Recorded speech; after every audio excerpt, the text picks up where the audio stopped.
So let's talk about the constructive process of memories. No? Hindi lang siya replayed. When you think about memory, parang iisip nyo, it's something that I just replay back. Pero they found out that it's not as easy as that, or it's not as simple as that. Memories are actually also constructed. It's not just replayed. In fact, most of the time, it is constructed. No? It can be changed. So it may change each time you recall it. There's these things as we call hindsight bias at saka misinformation effect. Alam mo yung mga times na parang may nangyaring bagay and then may competition and sabi ko na nga ba siya yung mananalo, you know? But that's actually also sometimes hindsight bias. Parang I knew it all along. Pero parang you're thinking of yourself in the past na parang alam mo na yung mangyayari, when in fact in reality hindi naman talaga natin alam kung ano yung mangyayari. So you're reconstructing what happened in the past, pero sa totoo lang sometimes it's not necessarily the truth, no? So one of the things that you have to remember here is, again, check your bias, kasi minsan we are unaware of these things. One of the things that we are unaware of is yung hindsight bias. There's also this what we call misinformation effect, wherein the new information can actually alter old memory. Yung pinakita dun sa Loftus studies. Parang pinagtitripan niya yung mga participants niya, you know. Yung, you remember there was a video shown about this parang group of demonstrators, and it's supposed to be 8 demonstrators, and then yung mga questionnaires niya, sinabi niya, kumusta yung 4 demonstrators that were displayed? Male ba yung leader or female? Ganyan. Tapos yung ibang group naman sinabi niya, yung 12 demonstrators na nakita mo sa video, was the leader male? So yung new information na binibigyan niya through the survey is actually altering the information, or the not the information but the memory of the participants. Okay, so yun yung pinapakita niya dito. We can also talk about yung false memory syndrome. Ayan, hindi makikita. Ayan.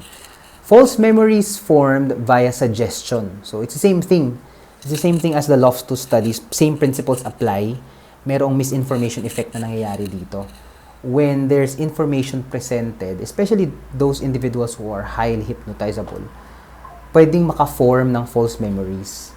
So, ingat tayo, especially when we become therapists, no? Kasi may mga tendencies or may mga possibilities na mangyari na maka-create ng false memories that maybe are harmful.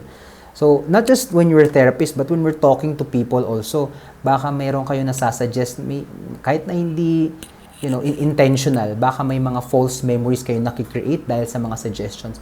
A lot of the things that you remember from your childhood are maybe hindi talaga nangyari because baka kwento na yan ng mga tito-tita ninyo. So, false memories can also be formed. Just as much as accurate memories are constructed, you're trying, para siyang, kaya siya, actually ganito yung picture, kasi para siyang puzzle piece. Para siyang puzzle piece na tinatry mong i-construct instead of just video na nire-replay mo. That's how memories work. It's not just an instant replay, but it's a puzzle piece that you're trying to reconstruct. But it's not as easy as that. No? Hindi lang siya porket may sinabi kang information na maniniwala na kaagad yung tao. We also have to remember the plausibility principle. It's easier to implant believable false memories if it is plausible. So there was an experiment here wherein there were 2 false memories that were presented, but the one that was more plausible, like for example, being lost in a mall, was more likely to be believed by people as opposed to a false memory na mas unlikely. So, yun yung plausibility principle. So, yun lang naman yung itong part na to, the idea that memories are constructed. So, as a summary, again, there's a reconstructive nature of the long-term memory, which is the last stage of the information processing model. No? The constructive processing of memories, they're largely constructed, and they're rarely completely accurate. Kasi, especially sa other theories that we're gonna talk about in the next slide, as time passes by, they become less and less accurate, right? As Loftus and others have suggested, that memory retrieval is a constructive process, and memories are built. It's like a puzzle piece, as mentioned earlier. And we also have to remember the misinformation effect and yung ating reliability of memory. Sometimes, magkaiba siya. Or sometimes hindi siya nagmamatch sa reality. Again, false memories can result from change in both waking, conscious states, and altered states. Like yung hypnosis na pwedeng, altered state. So, yun yung reconstructive nature of long-term memory. So, let's also talk about yung forgetting. Ano naman itong forgetting? It's easy to understand this because we've all experienced it. Diba? So, there's the Ebbinghaus forgetting curve. This is the Ebbinghaus forgetting curve. Look at how rapid the decline of things that you will remember as time passes by.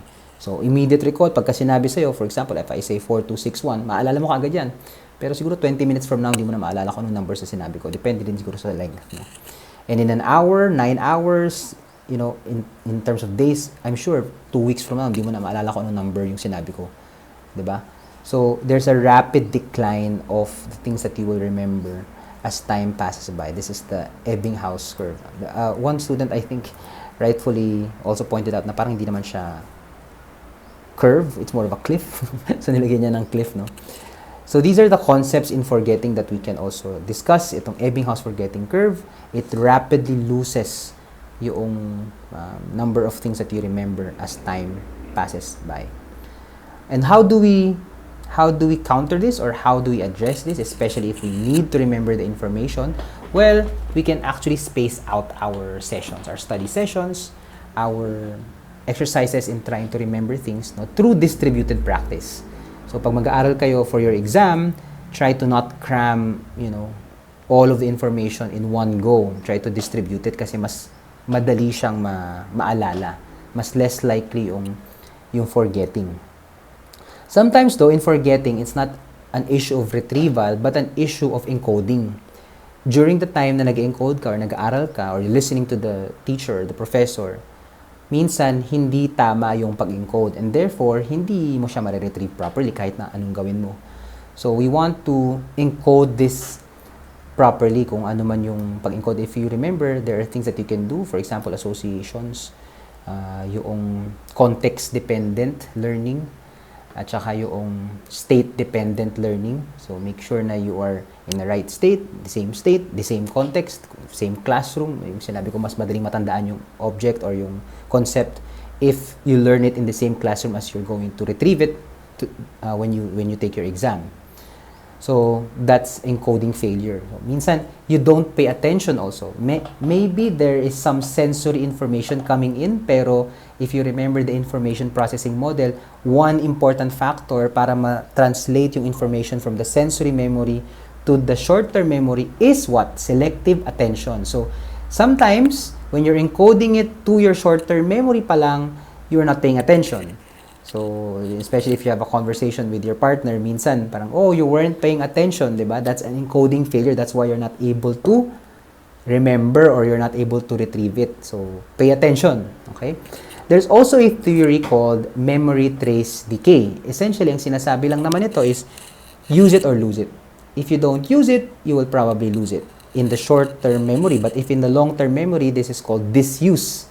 So, try to practice and try to, if you're not doing anything and you need to study for an exam in a week or so, try nyong i-gamitin, especially your brain. If you don't practice, same thing with, the non-declarative type of memory. Diba? Pagka matagal ka nang hindi naggagawa ng sports, medyo nagdi-decay yun, diba? That's what the memory trace decay is about. Connections weaken when unused. Okay? Meron ding interference theory. So again, all of these things about forgetting. Yung interference theory naman is about how information blocks each other. New information or old information blocks each other.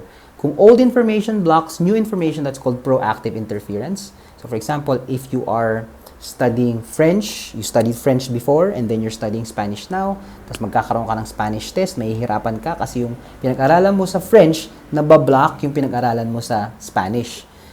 Another example, if you call your partner by your ex's name, yung ex mo, which is an old information, yun yung nag-interfere sa new information, which is your new partner. I remember yung scene doon sa Friends na nung nagpakasal si Ross, tapos si Emily ata yung papakasalan niya, tapos nasabi niya, during the wedding, I take the Rachel. So that's called proactive interference kasi si Rachel yung kanyang ex, di ba? So ingat-ingat kayo dyan. Ingat-ingat. So you have to you have to be attentive. You have to be attentive when you're retrieving information and when you're encoding information, no?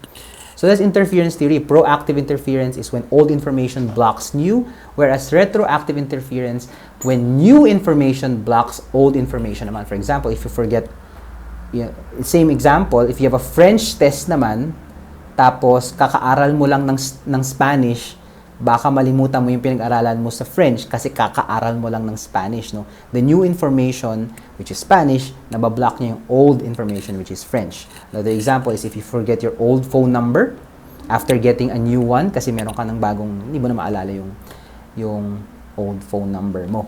Right? So, that's all about the constructive nature of memories and forgetting. So, what? Ano naman ngayon kung pinag-aralan natin to? Una, don't cram.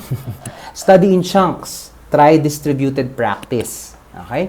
Pangalawa, ito yung so what, now what natin, alalahanin nyo yung mga mabubuting memories ninyo with your parents, with your friends, para hindi nyo sila makalimutan, hindi nyo malimutan yung mga moments na yun because of memory trace decay. Diba? So, if you don't use it, if you don't try to remember it, then you will probably forget it. Alright? So, I hope you learned something. That's it for this video. See you on the next video.